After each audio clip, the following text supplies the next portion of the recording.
One thing I wanted to ask you, Mhm. Dr. Hill, is how can, as parents, as teachers, as people that have our heart out for our students, how can, because we are always go, go, go, go, go. When school starts, it's 24/7. People always say, well, it's good that you're an educator because you get the summers off, you get all of these holidays off.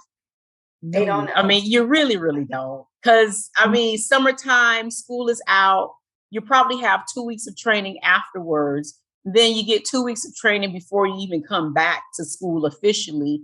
And sometimes I felt like I lived in the building because it was like I get there at 6 and I'm leaving at 6, Monday through Friday, Mhm. And so it's like, how do you talk to administrators and educators about unplugging, right? Because we find it, and I know for myself, I always found it hard to unplug because my email was on my phone. It was 10 o'clock at night. I'm rolling over, looking at email, or I'm sending an email out.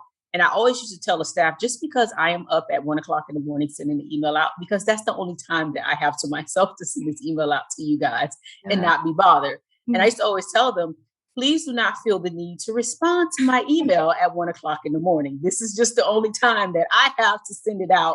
But then I started sending the automatic it out that you can set up the time where it sends it out at a decent hour so people don't see that I'm sending emails out at 1 o'clock in the morning. Mhm. Um, but what is your recommendation for unplugging and kind of having that balanced life? Because you can get burnt out real fast.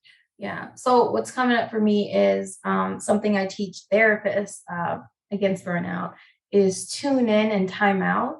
I think is important now more than ever. And we probably all have been lax on this, but with COVID, the best thing we can do is stay physically well and mentally well. So when I think about tuning in is creating some type of self-care wellness routine, starting when you wake up in the morning, before you wake the kids up, or do it with the kids, figuring out like, what is my intentions for the day? I tell people pick three intentions. Like, what are my three intentions for the day? Focus on those three intentions, right?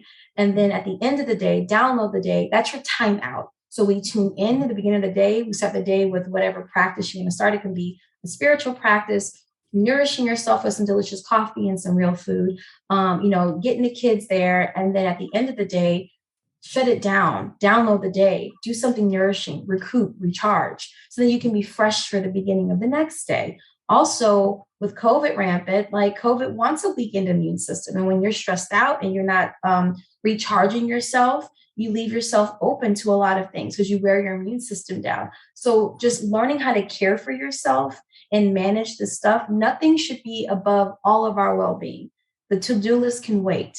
That it's not worth burnout. I always say we're going to all work hard. Choose your hard. You can work hard and burn out, or you can work hard and be nourished within self, within family, and then community. That's a choice we all have. I know this is all uncomfortable right now, but we can manage the uncomfortability with learning just how to nourish ourselves better, asking for help, and also just unplugging.